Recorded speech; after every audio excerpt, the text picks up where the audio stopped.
There, we're recording. Okay, great. Welcome back. Good to see everybody. Sorry about Monday. I am still not 100%, so in an effort to help my voice and make it more enjoyable for you guys, I'll try to get you talking some more today. It's more fun that way for you as well. So as far as discussion and reading some of these examples and seeing how people are doing getting through this last chapter. As far as other information, you've probably seen it, but I posted the two essay questions out there on Canvas for you. And again, what I had in mind was, roughly maybe 2.5, 3 pages. I wouldn't think it would take more than that to answer the question. Just paying attention to the details, how you use the language, typical philosophical kind of stuff that we're all familiar with. And that, I think I have that due next Wednesday, so you got plenty of time. The plan for today is to get through as much of Chapter 3 realistically as we can. It's a lot going on in Chapter 3, and the details make a difference. So we'll see how it goes, and then what I was thinking for next time, Monday or Wednesday, is go ahead and read, say, the first 20 pages of Chapter 4, where he starts talking about the two main approaches to thinking about the structure of our knowledge or justification for our beliefs, namely foundationalism and coherence theory or coherentism. And we'll talk about those and see how people do with that.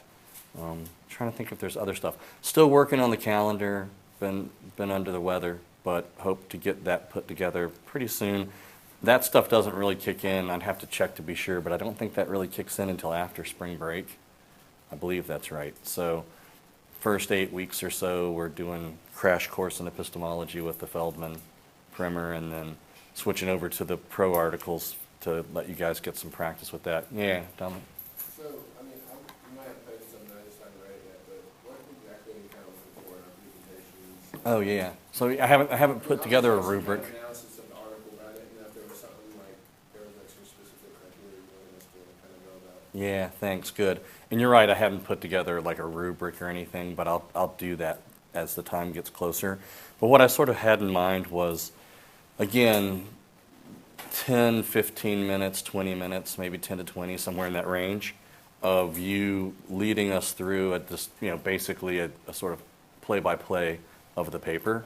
Now, I've said this before, in my experience, and this is experience usually in the 3-hour seminar that meets one night a week or whatever, my experience has been that what starts off as a 10-minute presentation, take us through the paper, ends up turning into like the full 3 hours, and we've gotten through a quarter of the paper. That's not a bad thing. I mean, if that's what it takes to sometimes get the details right or to make the points, or you get good stuff out of it that way. But so I may be a little ambitious here in thinking that a 10 or 15-minute presentation of one of these professional journal articles is gonna realistically take place. There are a lot of different ways you could do it. One thing that people often do is they'll have a handout that summarizes some of the main points, or maybe you'll find an argument or two, premise, conclusion style, premise 1, premise 2, premise 3, conclusion. You can take us through and evaluate that. You're more than welcome, and I encourage you to think about objections, problems, criticisms. So really there's a fair amount of flexibility there, an initial kind of setting the stage, like what's the article even about. And here's another thing that really helps a lot, though it's difficult to ensure. Everybody is, of course, focused on the article that they've selected, and you want to get a jump start on that, and that's kind of where your energy's going. So it's easy to kind of coast when the other students it's their day to do theirs, right? But if you can read all of the articles, right, in the schedule that I'll put together ahead of time, even if it's just skimming it, right, even if it's just before class or something, you're a lot better off in terms of being able to get something out of it, right? So not really a book report, but do kind of set the stage, tell us what the main point of the article is, and then find an interesting argument or two, or come up with an objection. So more interested in the philosophical, critical stuff in some ways than the book report part, but given that we can't always safely assume everybody's read all these things ahead of time, because there's a lot of reading, right? And it's hard, it's not easy reading, all this stuff's pretty tough stuff. Then some stage setting will be necessary. I expect. But I'll try to come up with like more of a formal rubric that I can put out on Canvas for everybody as the time gets a little closer. Other questions? So the exam's out there. Hopefully that's pretty straightforward stuff. You've seen the questions. And no surprises on that. And as I say, you've got till Wednesday to think about it. Okay, cool. So other stuff then. Last time we were starting to talk about the main objection to the traditional analysis of knowledge, right? Which, as we all know now, is the Gettier, so-called Gettier problem, right? And a lot of ink has been spilt since Gettier's paper in 1963 by a lot of different folks trying to say something on the heels of Gettier, either defending the traditional analysis. Initially, that seemed to be kind of a popular way to go, people saying effectively that the people in the Gettier cases are not justified in their beliefs, and so it's not a case of a justified true belief without knowledge. It's a case of an unjustified true belief, and of course that's not going to count as knowledge.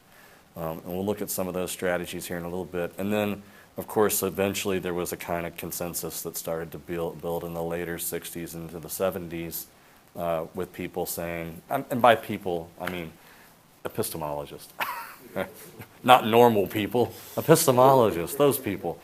People worried that they can't ever really know anything, or that we don't know nearly as much as we think we do, or whatever, right? Yeah. Well, I just had a quick question. So the article that I picked was the inescapability of the Gettier problem, I guess the title of it. Yeah, the Linda Zagzebski. Yeah. Cool name. And one of the things that popped up in my head when I was reading what her comments on the Gettier problem Yeah. was that, like, what kind of like tugs at me is like all these examples are just pretty much thought experiments Yeah. that kind of like exemplify like Hume's like problem with induction. Mhm. So like these are all kind of like inductive ways of reasoning through things. Oh. The Gettier experiment, Okay. the Gettier problems, and like induction by definition, like yeah, you don't truly know the conclusion. You just have good reason, or you have either good reason or not good reason to believe the conclusion. And like so, to me, it's just like okay, when we're talking about a Gettier problem, it's like Yeah. they're using inductive methods to like reach a conclusion, and they have pretty good reason for it, but there's some like there's a false premise. There are cases where it can turn out to be Yeah, coincidental. It it's looks kinda lucky. Like, well, Yeah. isn't this what Hume was talking about Yeah. the other day, or is it Good. different? Or Let me just, so for our online folks, I hate having to always repeat questions, and it'd be nice if every one of us had a swivel.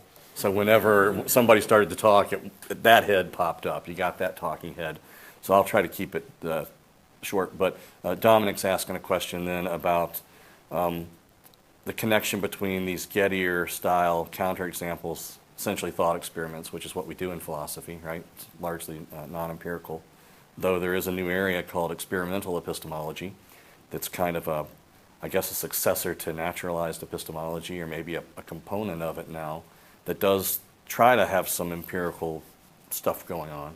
We might get a chance to think about that this semester. But Dominic's wondering about the connection, if any, between these Gettier-style counterexamples, alleged counterexamples, and Hume's problem of induction. And so that's a good opportunity to talk, for me to say a little bit.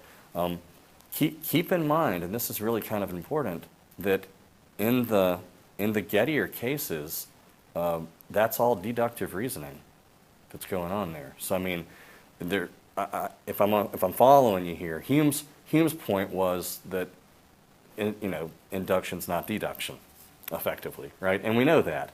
Now we're going to have a chapter eventually on the problem of induction, the classical Humean problem of induction, and we'll see people say different things, right? Some people think that our inductively inferred beliefs are maybe not as good, right? Or that we should be more skeptical of those, or that we have to kind of take those not with a grain of salt, but just realize that, okay, so you have a whole bunch of past instances of something, it doesn't guarantee that the next one's going to be that way, right? Or you've got evidence that underdetermines your theory in science. So we say, okay, here's a phenomenon that we're interested in understanding, and it looks like the best explanation is theory T, right? But we know that the history of science is filled with, is littered with theories that turned out to be false, if only in the details, right? And that's how we make progress. But I think if I'm following you, Dominic, I mean, a crucial thing I would want to say is be careful, because the Gettier people, the Gettier people, the people in these Gettier cases, right? They get justified in an initial belief, right? It looks like they're justified in it. And then based on that, they infer another belief, right? But that's a deductive inference, right? If Smith, you know, if it turns out that's like, take one of the cases here. Why don't we just get one, have one out in front of us and let somebody read it? Jones's man will get the job, and Jones take one in his pocket. Yeah, do that one. The man will get the job, and take one in his pocket. Yeah. We're reading the whole case here? Well, it's just, those are the first two. Yeah. So Jones is the man who'll get the job. Jones has 10 coins in his pocket, right? Smith is justified in believing that, right? How does he get that? We need to get the case before us here, right? The reason Smith's justified in believing, you're going to have to bear with me because my eyes are going too. Getting old is no fun. I've got glasses here, but I need them. I think I'm going to have to, actually. So the reason Smith's justified in believing one is that he's just seen Jones empty his pockets, carefully count his coins, and then return them to his pocket, right? Smith also knows Jones is extremely well qualified for the job, and he's heard the boss tell the secretary that Jones has been selected, all right? On this basis, Smith correctly deduces and believes another proposition. So this is this is the point where the deduction takes place, right? Now that 2 does follow from 1. The problem is that 1's false, all right? One's going to turn out, in this case, Jones isn't the man who's going to get the job, So basically, right? on the Gettier problems, like, people use deductive reasoning, but their initial premise is false. Yeah. So one of the worries, and I mean, this isn't to say that there might not be a connection with inductive reasoning. I'm glad you brought it up, because I think that in the same way in inductive inferences, we know those often go wrong, right? Because the evidence that we're using to make the inference it's not a guarantee. It's not a valid argument. It's a cogent argument, and to use my terminology, which I borrowed from Feldman.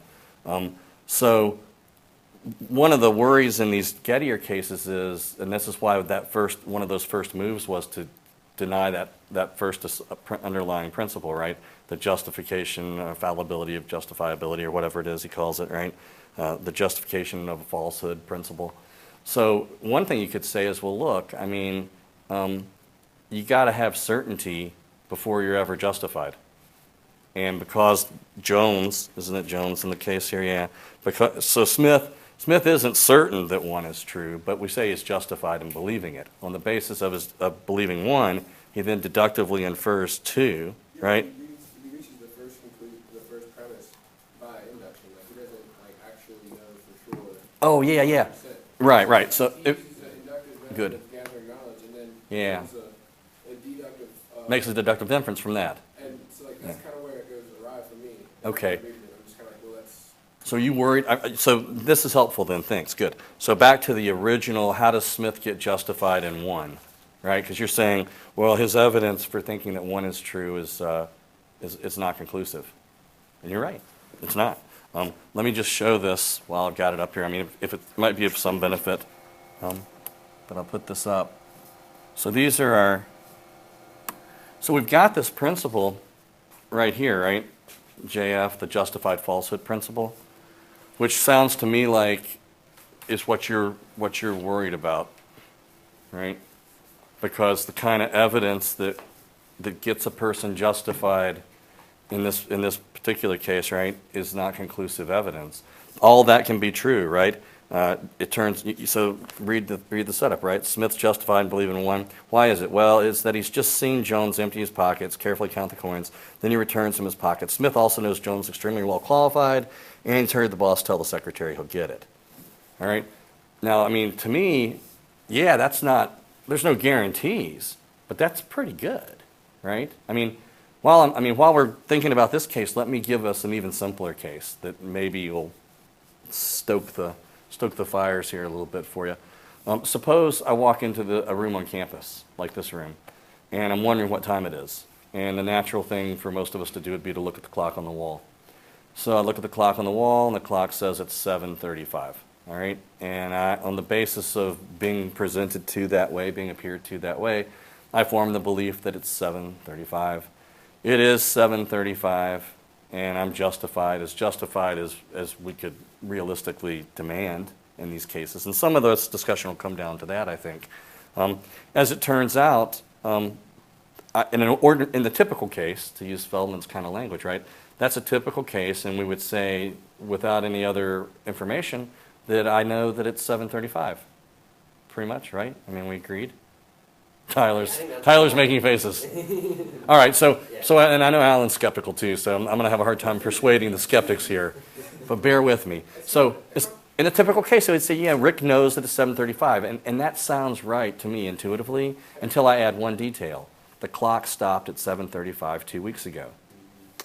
Now it looks like it's fluky. It looks like, and knowledge shouldn't be that way, right? It needs to not be coincidental. Yeah, but like, my whole thing is, again, that's kind of an inductive method of gathering information. Like, and we know that, like, yeah, you can get a lot of truths by induction, but like, Yeah. you're only more or less justified in actually believing the conclusions that you form off of them. You know what I mean? Yeah, I think you're using the word inductive, and I think I get where you're headed. I would use a different word. I mean, I might instead of saying that my method of gathering my information or getting my evidence is in, it's yeah, and they're non-conclusive, Yeah. right? I mean, so if the point is just, well, look, I mean, the only way these people in these Gettier cases could ever get justified is if their evidence is conclusive, then yeah, that won't work, right? I mean, or yeah, then you can block the examples. What you're basically doing is you're rejecting JF, right? So JF says it's possible for a person to be justified in believing, fully justified in believing a false proposition.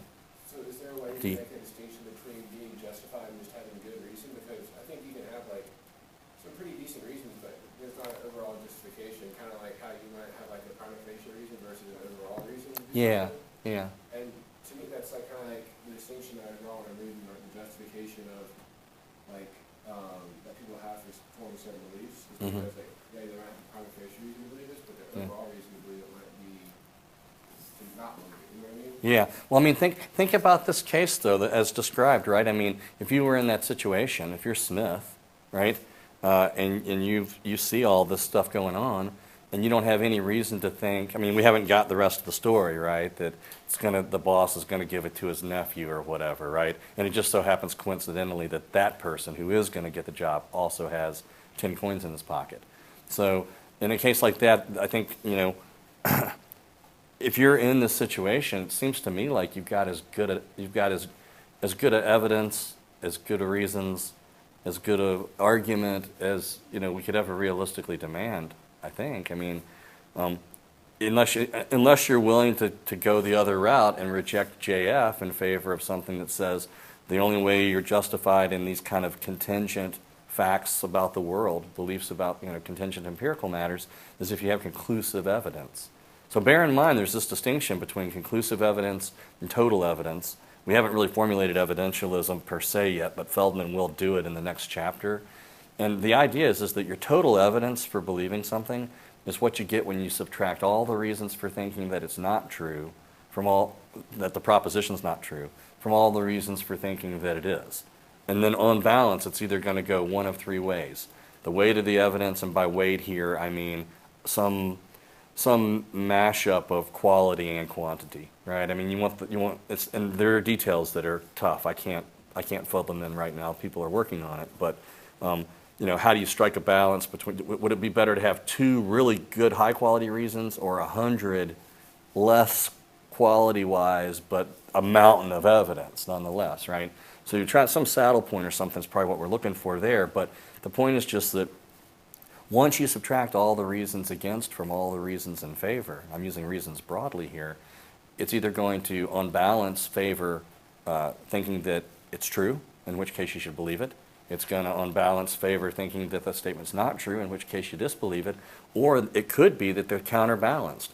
The quality and quantity of the reasons for thinking the statement's false completely offset the quality and quantity of the reasons for thinking that it's true, in which case our principle says suspend judgment, right, in a case like that. So that's total evidence. That's the way I'm thinking about reasons, arguments, and evidence here in these kind of Gettier cases. There's this other notion that I haven't made much of, but Feldman will eventually talk about it, which is conclusive evidence or conclusive reasons, right?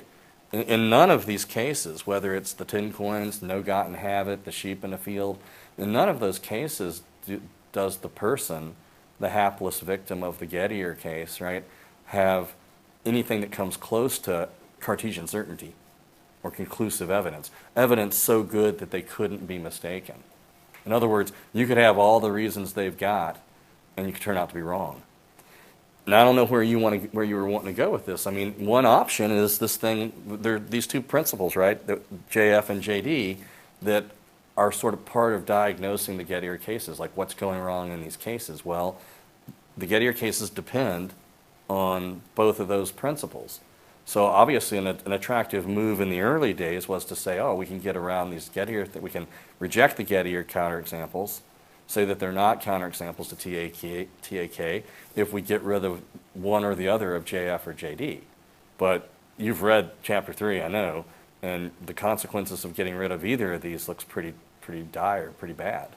I guess my problem is when they use the term justification, Mm-hmm. there's like, Yeah, it's not 100%, right? it's like, to me, there's almost like a equivocation going on there because, justification could be like some reason, or justification could be an overall reason. Has to be a really good reason. Yeah, that's I mean, what I'm saying. yeah. I mean, you can be justified in thinking something, like how those people are, like, to me, they have decent reason to believe what they believe in Yeah. most cases, but like, they don't have an overall justified, they don't have overall justification in like concluding what they conclude. Yeah.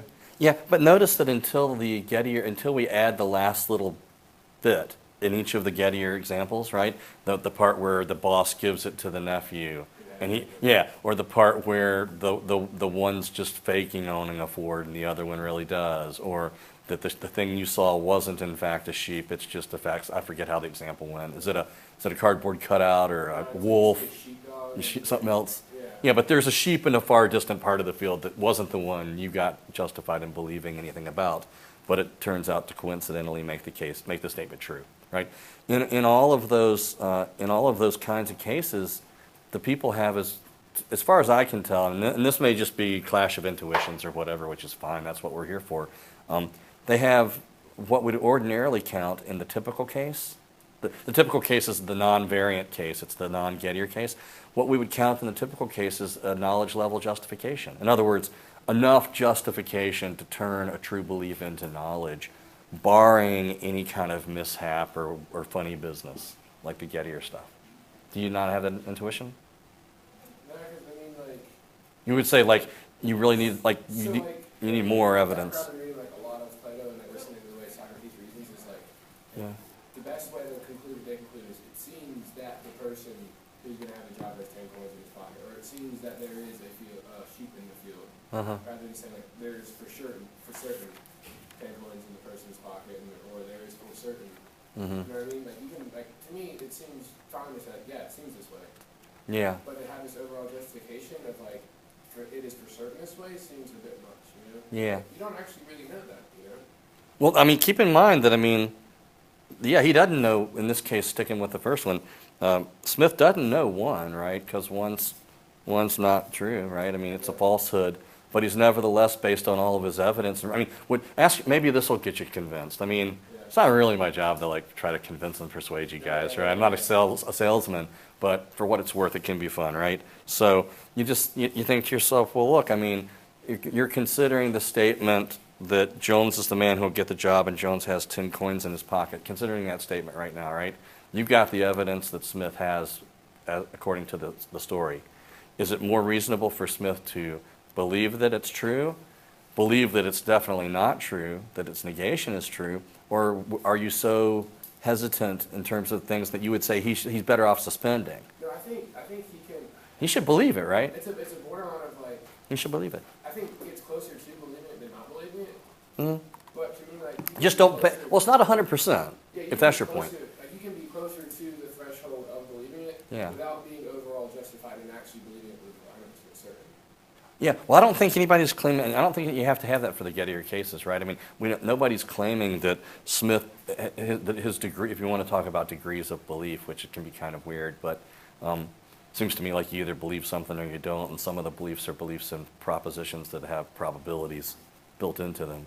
So I believe, I 100% believe, or I either have the belief or I don't have the belief. Some of the beliefs might be that it's an 85% probability of rain, but I fully believe that there's an 85% probability of rain. But that's a side issue. That just has to do with how you want to think about Bayesian matters and degrees of belief and stuff like that. It seems to me like in this case, I mean, all we have to say is that ordinarily, in a typical case where there's no funny business, we would say that the person knew that Jones was going to get the job, right? Because everything, I mean, assuming that it doesn't go the Gettier way, right? We would say, yeah, based on all of that, that's enough to know. Now maybe, Enough to know or enough to believe, like, how- well, he's definitely justified in believing. In order for it to count as knowledge, it'd have to be true. So I'm assuming that in the typical case, Jones really does, he is the guy who gets it. Yeah. But notice that with either of these, I mean, you can see this is just kind of going through, outlining what's happening in chapter 3, but the structure of the case is right. S has knowledge level justification for some proposition. Then S deduces, right, deductively infers and justifiably believes another proposition Q on the basis of P. P turns out to be false, right?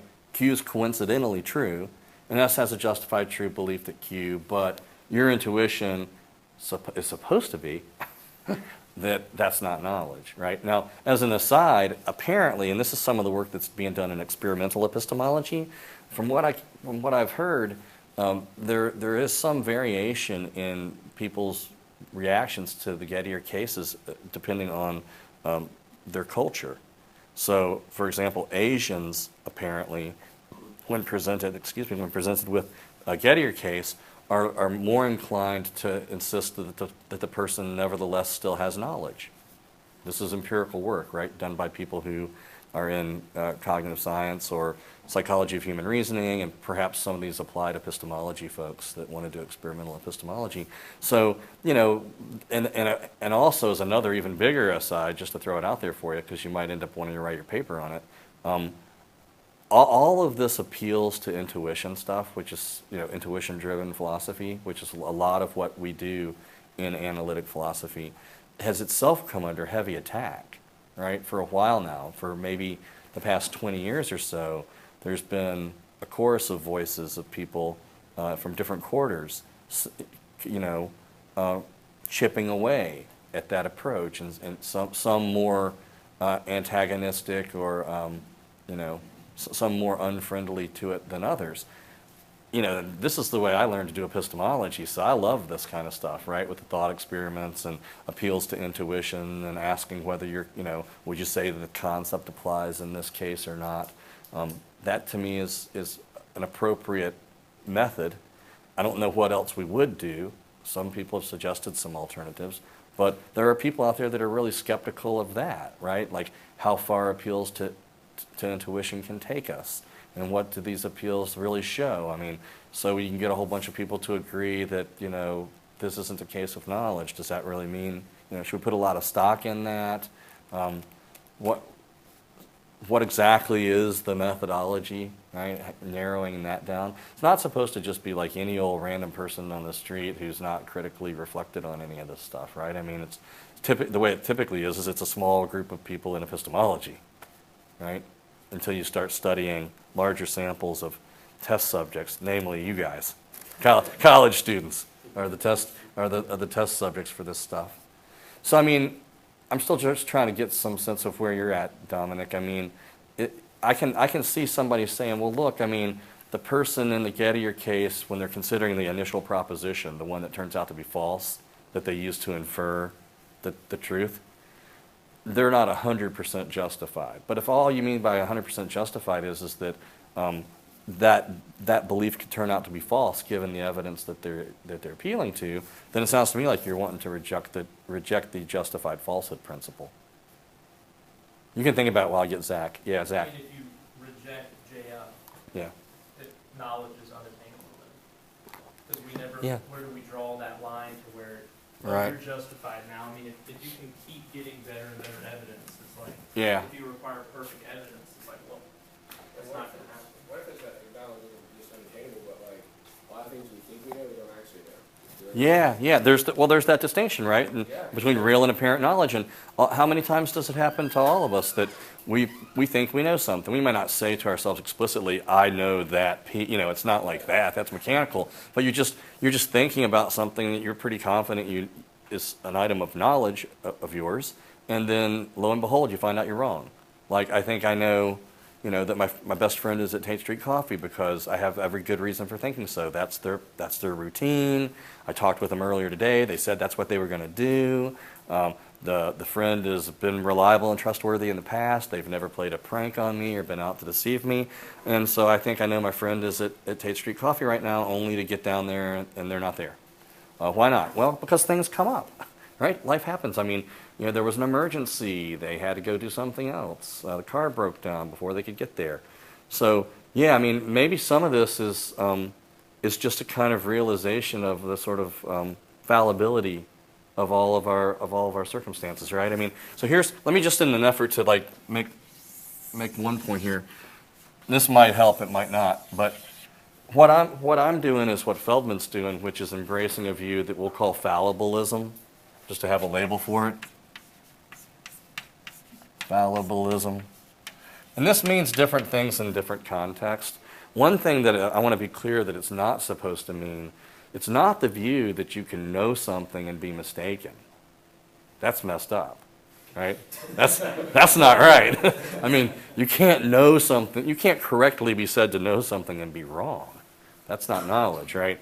But when you hear the word fallible or fallibility, for some folks it could suggest that. But instead, fallibilism is supposed to be an alternative to what, for lack of a better label, I'll just call Cartesianism.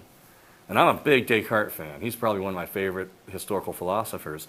I don't think he was right about everything by any stretch, but I do really, really enjoy Descartes and like to think about some of the things he was up to in part of his project.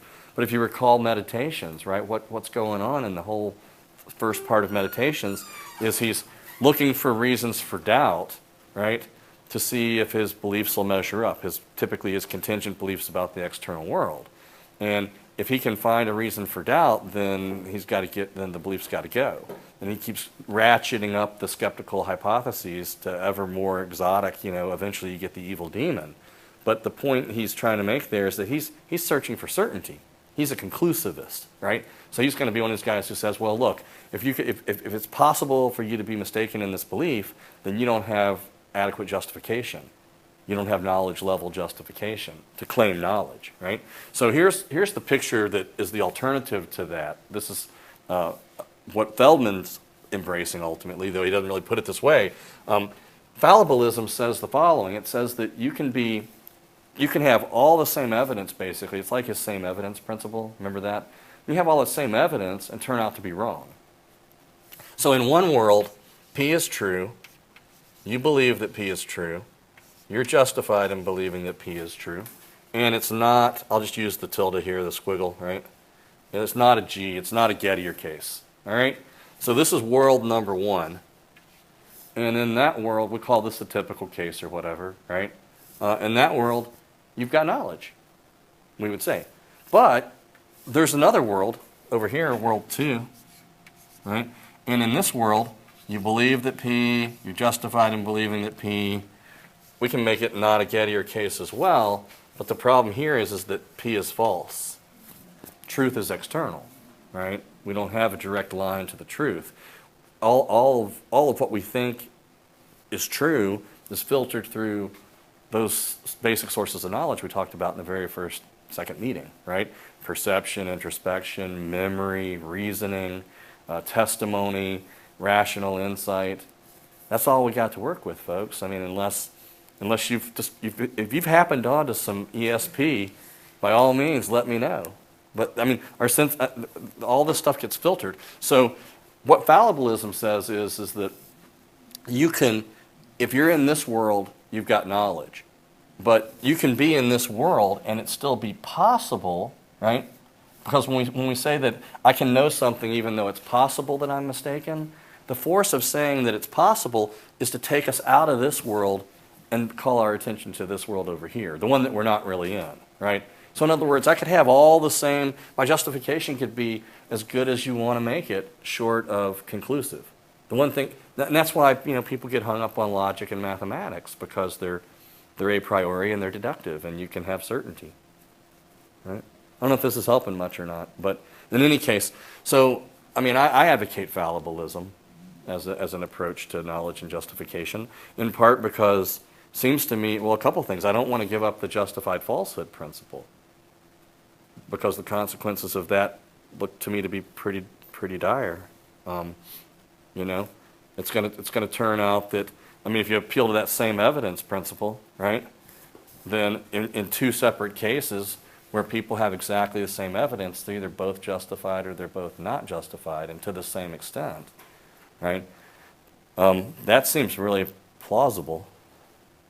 And yet you don't want to say, well, no, you're just justified in the ones where the thing turns out to be true, and you're not justified in the ones where it turns out to be false, because that looks like we're kind of gerrymandering, or just kind of cherry picking, and it's an ad hoc sort of move to make.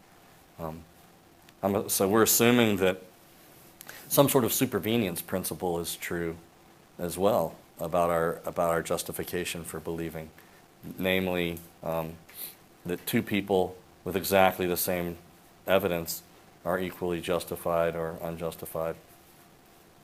So I don't know if that's helping folks or not. There's another principle here, right, at the very bottom, this justified deduction principle. I can slide this up a little bit. So, but before we get to that, let me just put this up.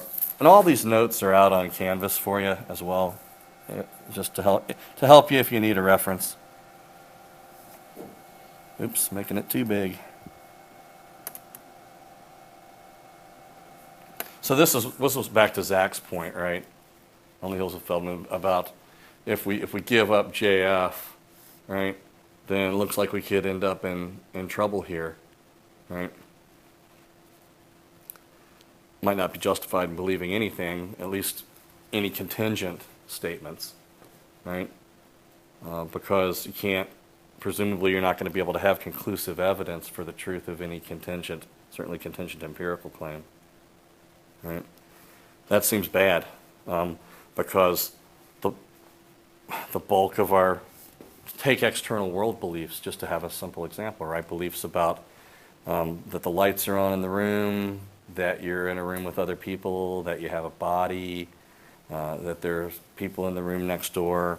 All these claims are they're contingent, and they're external world beliefs as well. In other words, they're claims about the way things are outside of your immediate conscious experience, right? They go well beyond that. So there's no, this is part of what I think, in some ways, is goes wrong with the Cartesian program. What Descartes was out to do was, given only the limited resources of his immediate awareness, plus principles of logic and mathematics, set about deductively inferring truths about a world beyond his own mind, right? And it's a noble program. I like it too. I was excited when I first found out about it, right? But then you realize this doesn't look like it's going to work, for some of the reasons Dominic and others have mentioned, right? That the kind of evidence that you want to talk about it being mostly inductive or whatever, that's okay. But to me, the point is just, it's that it's not conclusive. It's that we could have all that same evidence and be mistaken, right? And yeah. Did you say that maybe in the Gator cases that they're not like they have a whole bunch of wiggle room for human error in there? So based off of the evidence that he had, or each subject had in each one of those cases, yeah, they were right in believing what they ended up believing. Yeah. But their faults of their own, except for maybe the animal in the field, their faults of their own, did they get to their own conclusion, or did their conclusion be true based off of false premise? Yeah, they reasoned through a falsehood, it looks like, though. Actually, because somebody, after it was thought that they go through premise 1, premise 2, premise 3, they go to premise 4, somebody afterwards erases premise 3 and then rewrites it, you know what I mean? Because there's something going on behind the scenes, Yeah. And it's I guess that's just was kind of it ties to my intuition because his examples are pretty conclusive, and they kind of, but I don't want to have to give up, you know, what we define as knowledge, you know? Yeah, I mean, you're kind of you're in the predicament that all of us are, it sounds like, right? I mean, it's, But it seems like there's something else going on behind the scenes, that's what makes their reasoning somewhat fallacious. Well, it's not even, the reasoning's not even fallacious, they're Yeah. properly going about reasoning, you know? yeah, they're doing everything. I mean, as far as I can tell, in each of the examples, I mean, we've read the first one. Anybody want to read somebody read the No Got and Have It for us? Rather save my voice and let you guys set the stage. So yeah, thanks, Bettina. Yeah. Smith knows that NOGOT, who works in his office, is driving a Ford, has Ford ownership papers, is generally honest, etc. On this basis, he believes NOGOT, who works in Smith's office, owns a Ford. Smith hears on the radio that a local Ford dealership is having a contest. Anyone who works in the same office as a Ford owner is eligible to enter the lottery, the winner receiving a Ford. Smith decides to apply, thinking he's eligible. After all, he thinks that 3 is true, so he concludes that 4, there is someone who works in Smith's office who owns a Ford. There is at least one Ford owner in Smith's office. It turns out that NOGOT is a Ford faker and 3 is false. However, 4 is true because some other person unknown to Smith, Cabot, works in his office and owns a Ford. Great. So isn't NOGOT, to make it analogous, Descartes' evil deceiver? It's like, yeah, plays that same sort of thing, Bettina. Yeah, so, I mean, if I'm following you, I mean, I do think, first of all these Gettier cases are bizarre, right? We're agreed on that. I mean, this is weird stuff. Like, if you ever find yourself in a real Gettier case, you need to, like, let me know. Send me an email no matter where you are in life, in the world. Shoot me an email.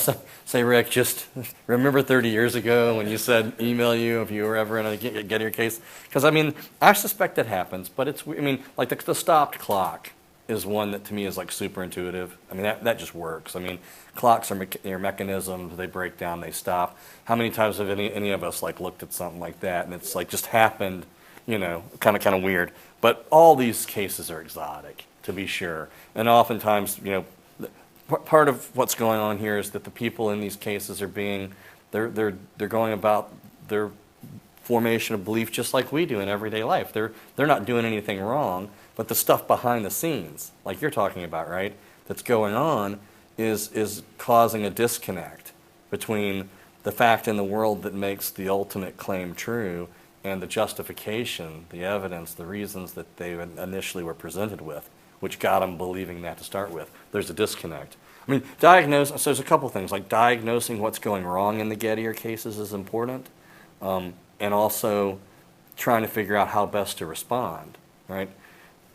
It'd be nice to have a solution to the Gettier problem. There isn't one. It's an outstanding, as far as, I mean, there's people that have proposed various things, but you've already read enough in here to know that the details are important, and for any, you know, maybe a certain proposal will get around certain problems, but then you just tweak the example a little bit. So Feldman has a beautiful little short paper. It's like, I think it was published in Phil Review, 1967, 69, called On an Alleged Defect in the Gettier Style Counterexamples. He was one of the first people to point, you know, because one of the initial things was, well, all these people are reasoning through a false step, right? You have to reason explicitly through a falsehood. And he was one of the first people, and it's only like a 2.5-page paper, kind of modeled on Gettier in terms of the economy, you know, where he points out that, well, actually, no, you don't have to reason explicitly through a false step. You can just go straight from the justifying but misleading evidence that gets you the first proposition to drawing an existential generalization that somebody in the office, right? It doesn't have to, you don't have to go to that falsehood explicitly. So that's a huge insight right there. Yeah. It kind of seems to me like a big part of this is mistaking, like thinking you're justified in something is a matter of mistaking like the causal connection to the truth. Yeah. And so like the example of if I was walking down the street and I look down at my shoe and my shoelace is untied, I'm justified in believing my shoe is untied, but not if I got to that belief thinking, oh, human eyes emit light, which then bounce back. You know, it's there's another mechanism that's actually happening. So like for the No Got Have It case, he's justified in believing that someone in his office has Ford, but his like like physical causal connection to Yeah. getting that belief is just not grounded in reality. So it seems like to me is like, how do you determine where that like the causal connection That's the essentially? problem I was having, because it seems like in all of these cases, the only thing they're missing is like the actual truth. You know what I mean? Like, It's kind of a big one to be missing, right?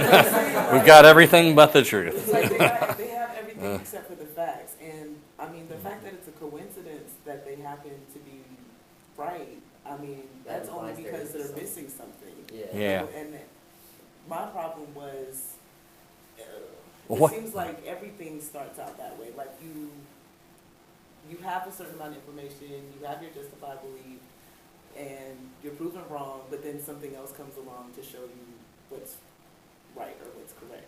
But it seems like in all of these cases, they're all missing the same thing. They're just missing that one element, but I can't quite. Yeah. Well, yeah, thanks, define Bettina. it.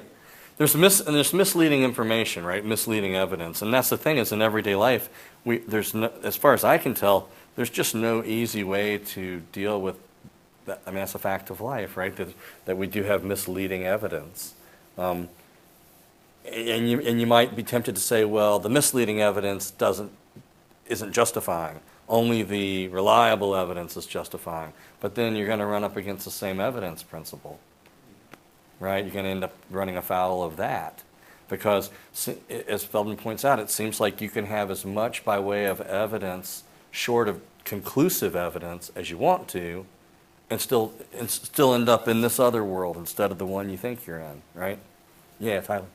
It also seems though that it would be almost okay to start with beliefs that aren't justified in that same way, because the thing is, even if you start with beliefs that aren't justified, the more information you take in, you're eventually going to kind of run into the no defeaters thing, where the new information you're taking in is going to either cancel out or negate, or so it's, I don't know. It seems like in a weird way you could start with like all false premises, but the more information you pull in of relevant things, that just will eliminate. But I mean that's kind of going enough. Yeah, no, it's interesting to think about. I mean, there's some literature on so-called Bayesian epistemology, or what they call formal epistemology, and there, as long as you start with non-extreme prior probabilities, and you update according to Bayes' theorem, right, conditionalize properly, then the idea is it should start to kind of converge.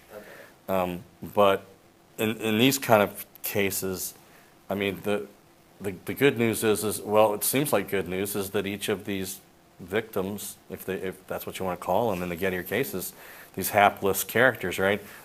They don't know what's going on. I mean, they're just doing what we're doing. I mean, they form their beliefs on the basis of the evidence. Like, what time is it? Oh, I don't know. I'll look at the clock. That seems like a pretty good, rather than consult the Ouija board, right? I mean, that's clearly, or shake the 8-ball. That's bad reasoning. That doesn't get you justified But they beliefs. could have looked at the you know? watch also. They could have done it too, yeah. To me, it seems like that extra evidence is super crucial, but I don't. That Yeah. might be a Didn't have different it. discussion. Right. Well, or someone else's watch, anything, or the sun. But you well, know. you could just, and then you look at the watch, and somebody who's really skeptical says, yeah, but did you call Denver to check with the atomic time, because you know how these things, well, you can always, these things are all defeasible, right? Because you could say, well, you need to have more evidence. Okay, well, how much more evidence before I'm justified? I mean, I think some of this is maybe, and it's a good discussion, some of this is just a kind of the frustrating realization that for the vast majority of our beliefs, outside of logic and mathematics and necessary truths about conceptual matters and whatnot, right? We're working with imperfect information. There's misleading evidence mixed in with stuff that actually is trustworthy or reliable or verific, however you want to put it. And it can be really hard to sort this stuff out, right? It can be tough. So that's the no got and have it case. Then we got the sheep in the field case. Anybody want to read that one for us? Just to have it out there. I like hearing them read. Feldman's really good at writing these things up. I tried my hand at it, but he has a flair, and some of his other work, and Michael Zimmerman's very good at this too, Professor Zimmerman, at describing these kinds of cases, yeah. Not surprisingly, they all went to the same grad school. So it's a stylistic thing. But yeah, so somebody give us the sheep. I'm wonderful in a contest with Western Drive in the country. He looks often at me right there and sees that looks exactly like a sheep. So he justifiably believes the animal in the field is the sheep. Smith's son is in the back seat reading a book and not looking at the scenery. The son asks if there are any sheep in the field that are passing. Smith says yes, adding, there's a sheep in the field. Smith is justified by what he sees and thinking 5 is true. 6 follows from 5, so he's justified in at least 6 as well. As it turns out, 5 is false. What Smith sees is a sheepdog or a sheep statue with another perfect sheep on the leg. Great. A sheep statue. This is 6 bored that people. happens is true anyways, out in the field, but out of view there is a sheep. So Smith is justified in believing 6 and it is true, but he does not know it, and he is only left out him, and he's right about 6. Yeah, right. So there's been a bunch of variations on this theme. The barn facade cases, Alvin Goldman has a famous one involving that. So, yeah, I mean, what do people think? I mean, convinced? I mean, it seems like we've been going around for a while now on whether or not the people in the Gettier cases as described are legitimately justified or entitled to claim that they're justified in their Gettier, in their beliefs. And I mean, my intuition is that they are, but I've spent a lot of years with nothing but epistemologist, so I could be corrupted. Yeah, Alan. They're, like you said, they are very bizarre cases. Yeah. Um, No, they are. But I don't know if it's just because I'm a skeptic, but if I was in this guy's shoes and I saw the sheep thing, Yeah. I would be questioning what I saw. Yeah. Because it looks like a sheep, but do I really know it's a sheep? Okay. Yeah. So, but keep it good. And I think they're just reasoning too fast. okay, they're going too quickly. It's like sheep's totally sheep. Yeah. I mean, how? But again, where do we draw the line, right? I mean, are we going to have to stop the car, pull off the side of the road, get the kid, go walking? We're wading out there to see, I don't really care that much. But what I was Or saying even though just is like, watching it if it you moves. can, Could do that. what I was saying though is like, you don't have to do all that, but you just don't sit there and say, yes, there are the sheep in the field. You say, it seems that there was, like, I think Yeah. you leave yourself off the hook, 'cause I mean, and to me, like, what these things, what the Gettier examples point out is, you don't actually know as much as you think you know. There's nothing wrong with that, Yeah. It's a lot of no's, but yes. there's nothing, to me, there's nothing wrong with, realizing that we know less than what you think you know. That's an important thing. Yeah, I agree totally. Yeah, Zach.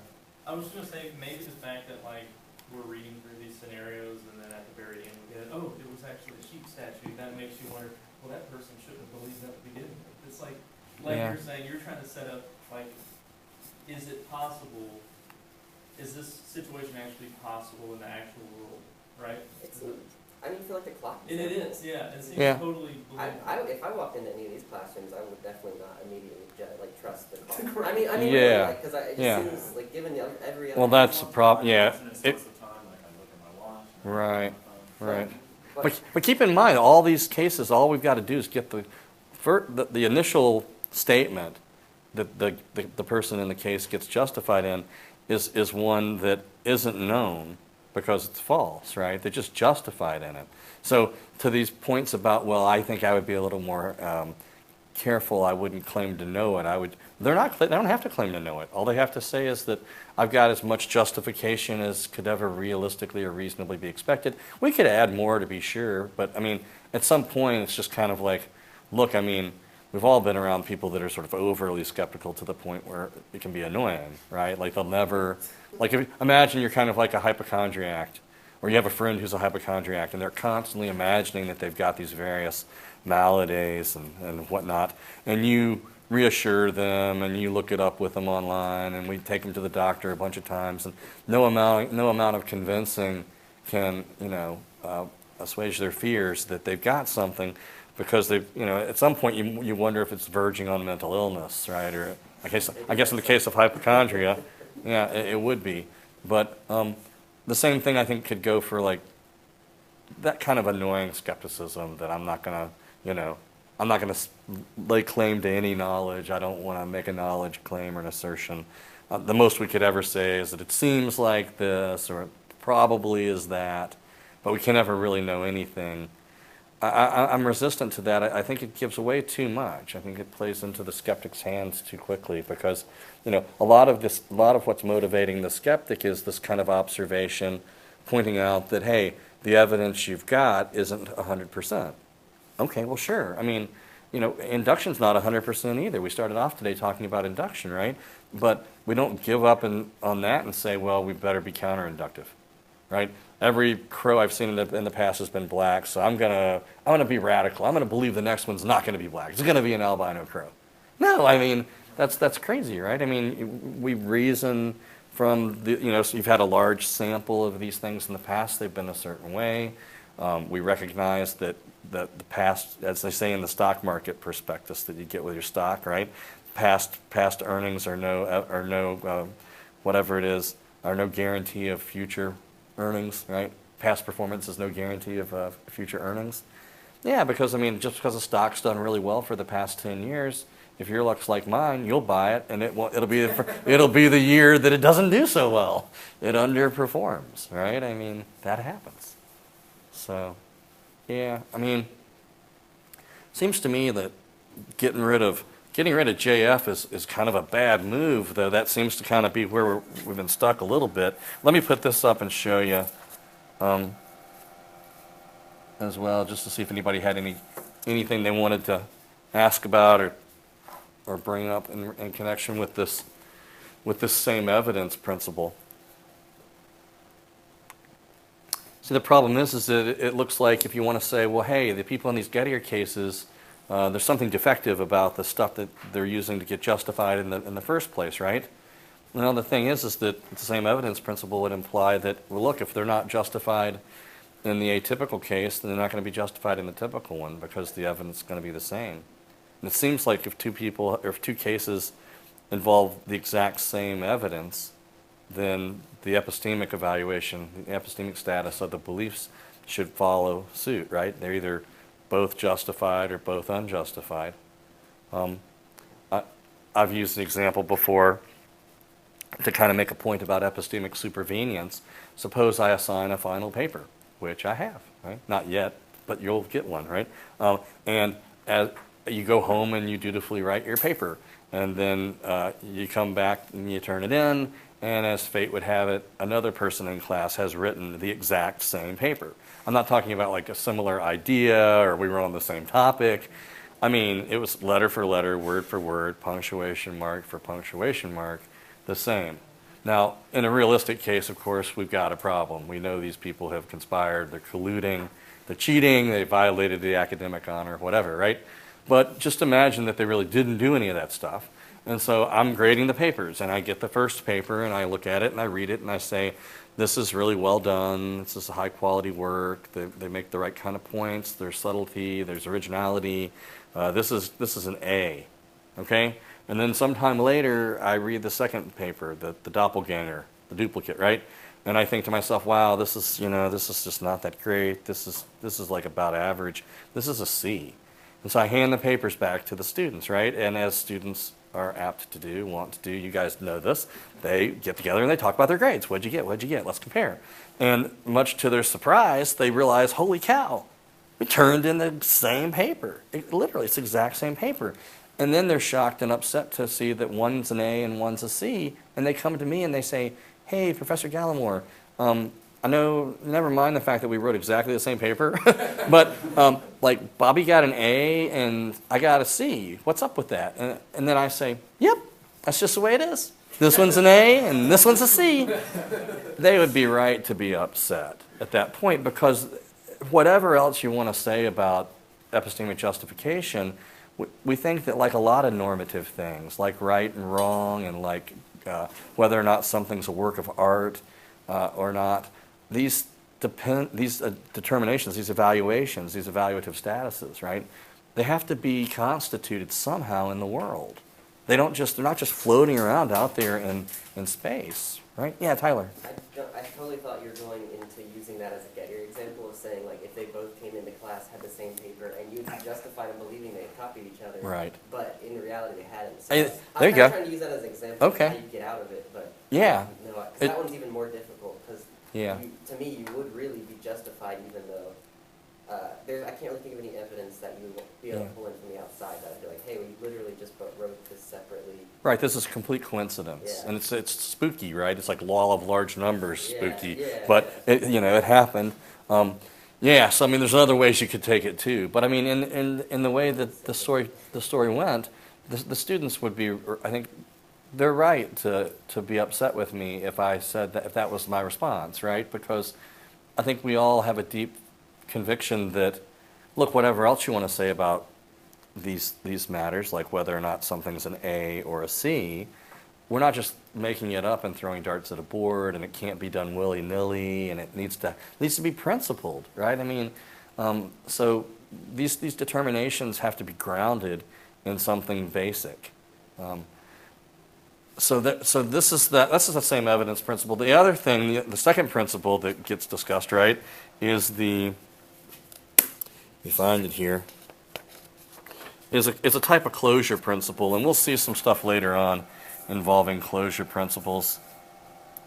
So this is the justified deduction principle, JD. If S is justified and believe in P, and P entails Q, right?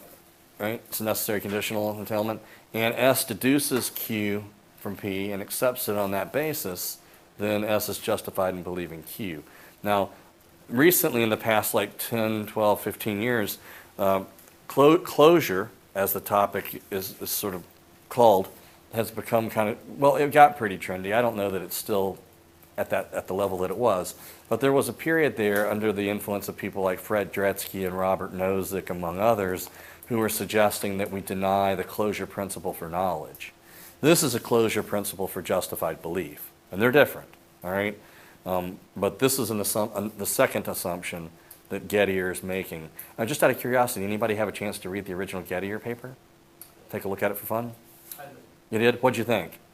Yeah, it was cool. It's wild, right? Like 2.5 pages, and he Yeah, just it was like, very long. bam, yeah. His examples are a little bit more elaborate and involved, but so it's been, it's streamlined a bit since him. But in any case, are people familiar with closure principles? I need to say something about them then. So here's the idea. When we talk about closure, what we're talking about is whether a certain property or feature is preserved under various kinds of logical operations or transformations, all right? So here's a kind of example that doesn't involve epistemology. Take the natural numbers, 1, 2, 3, ... We know that if you take any two natural numbers and you perform the function of addition, right, you add them, that you're going to get a result, and that result is also going to be a natural number. So in other words, you can't get out of the circle, so to speak, of natural numbers by performing the operation of addition on those members. That's a good thing. That means that being a natural number, that property is closed.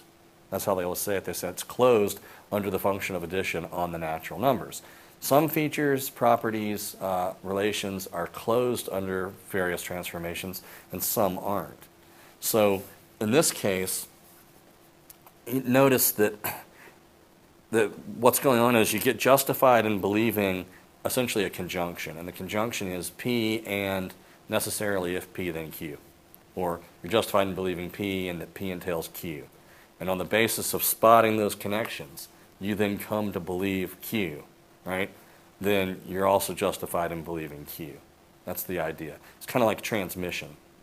It's a transmissibility thing, right?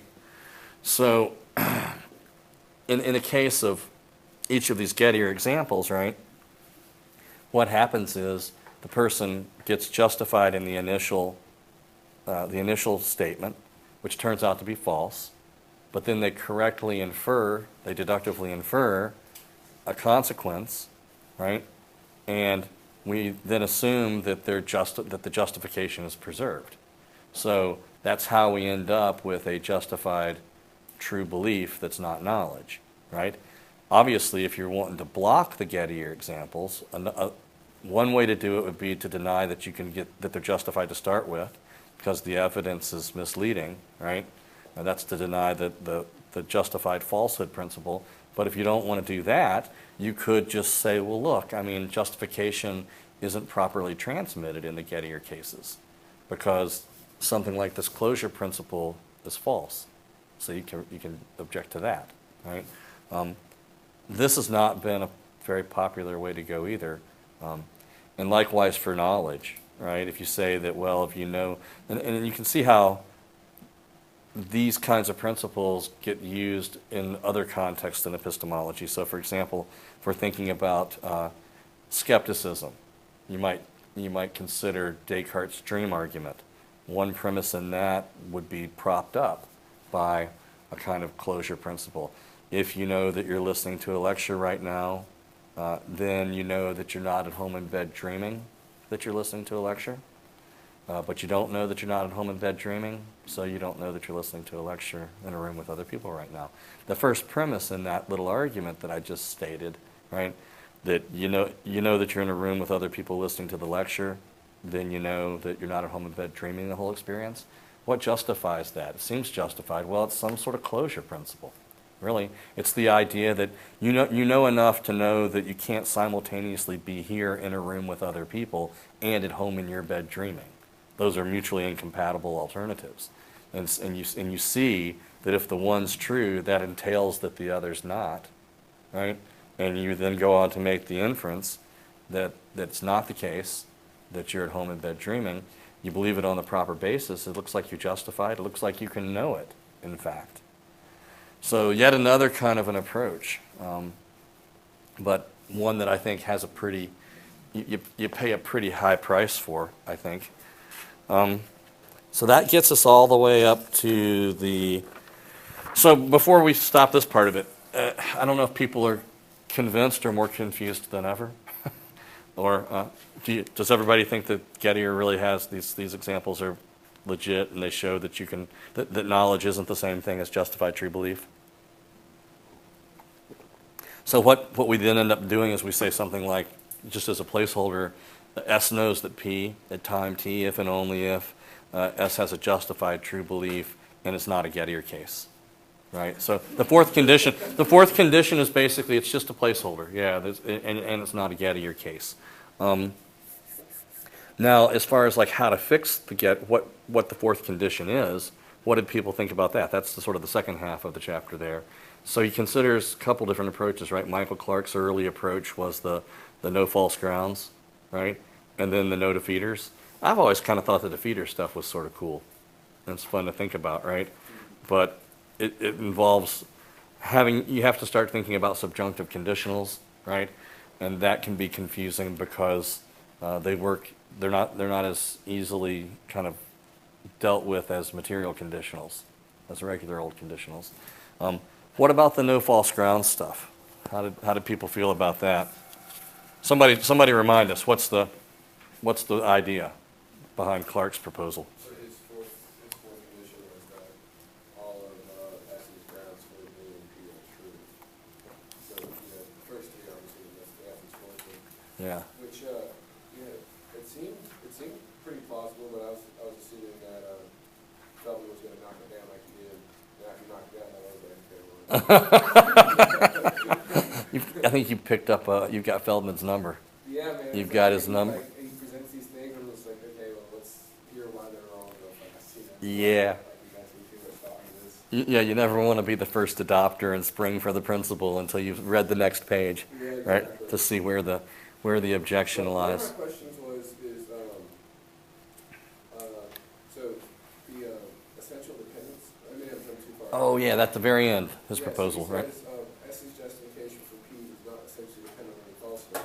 Yeah, I know it's not exactly the same as saying that all of S's grounds for believing P are true, yeah, but aren't they pretty much close to the same thing? Like, that was one thing that, he doesn't really talk about it much, yeah. It goes by pretty fast. And he just kind of like says Kinda it, breezy. And then says, there's probably some reason to go ahead and doubt this, and we'll find out later why we might doubt it, but it doesn't really. Yeah. Let me get to that place too. The modest proposal. Yeah. It's on 37. Doesn't essentially depend on any falsehood. Yeah. Well, see, here's the thing, right? If you think about what was one of the problems with the just take the no false grounds approach, right? Was that it looked like, first of all, you didn't actually have to.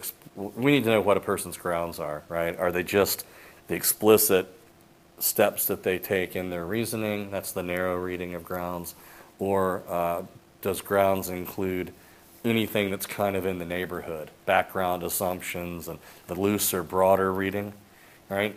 But it looked like that that first of all, you could construct these Gettier cases where the person doesn't reason explicitly through a falsehood, right? So the narrow reading's not going to block all the cases. And then it looks like the problem with the broader reading is that you can have knowledge in cases where there are some falsehoods among your evidence, right? I mean, so I've got, a crime has been committed, and I've got ample evidence based on news reports and what I've read, and maybe I was an observer, I was on the scene for believing that Smith committed the crime. Among reasons that I've got are also some things that are not true, right? That are false. I might also be a believer in paranormal stuff and have consulted the tea leaves, or I got a hunch.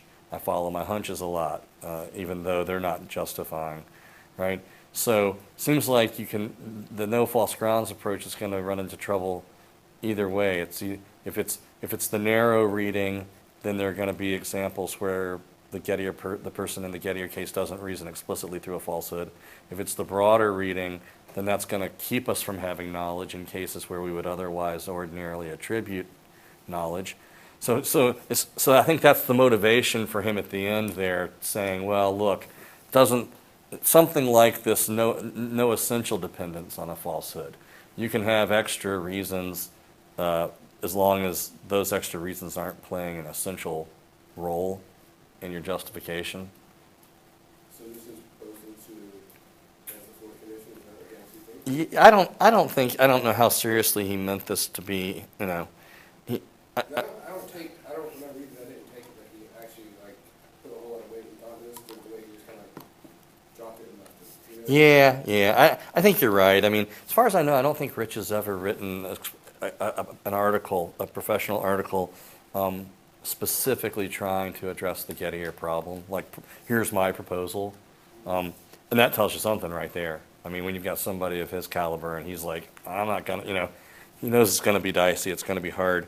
Because spelling out what it means for one's justification to essentially depend is going to be hard, right? Essential dependence. Yeah. That's the murky notion. And so I know some of you were saying that in the discussion post as well, which was good stuff. So yeah, I think he calls it a modest proposal, right? I mean, it's safe to say there's no agreed upon solution. It remains true, however, that in all Gettier cases there is a false proposition involved that makes it the case that the person lacks knowledge. Somehow the justification depends on the falsehood, even if we've not spelled out in detail how this works. We can make use of this point in taking a modest step toward a solution to the problem. So, if you've got extra reasons, and you would have been justified, even if that bunch of evidence you were relying on turned out to be no good. You had additional evidence that would have still gotten you there, like his extra reasons case. Then that seems clearly to be one where there's no essential dependence on either of those different routes, right? But in some of these other cases, it looks like if you take away the initial justification that the person had, either by making them aware of a defeater, or by pointing out to them that, oh, by the way, that's not a sheep in the field, or that guy doesn't own a Ford, then they're no longer going to be justified, right? In those kind of cases. So, what do people think? We've made some good progress. This was a good meeting. We needed to. I'm inclined to next time try to move us into chapter 4, but I want to give folks a chance to go over in more detail no false grounds or no defeaters, or if we can just go, if you feel pretty good about no false grounds and you see what's going wrong there, then we can just talk about the defeaters. Remember, the idea of the defeaters is that so it's a little different. It's that there's some true proposition such that if you were to add that proposition to your stock of evidence, you'd no longer make the Gettier claim that you're making, right? So what's tricky about spelling out the defeater stuff is that you can have a defeater You can have a defeater, defeater, you can have a defeater, defeater, defeater, right? So you get this like hierarchy of defeat, which can be very difficult to kind of, to manage, right? And there can also be cases where there are true propositions out there that were you to come to know them would undermine your knowledge, right? But nevertheless, we want to say you know in these cases. So there's no, doesn't seem like the part of this is a problem about spelling out precisely what the boundaries are for something's counting as a defeater, constituting a defeater. The example he gives was the one with the radio. Remember that? So he's got a couple there. The grab it case and then the radio case.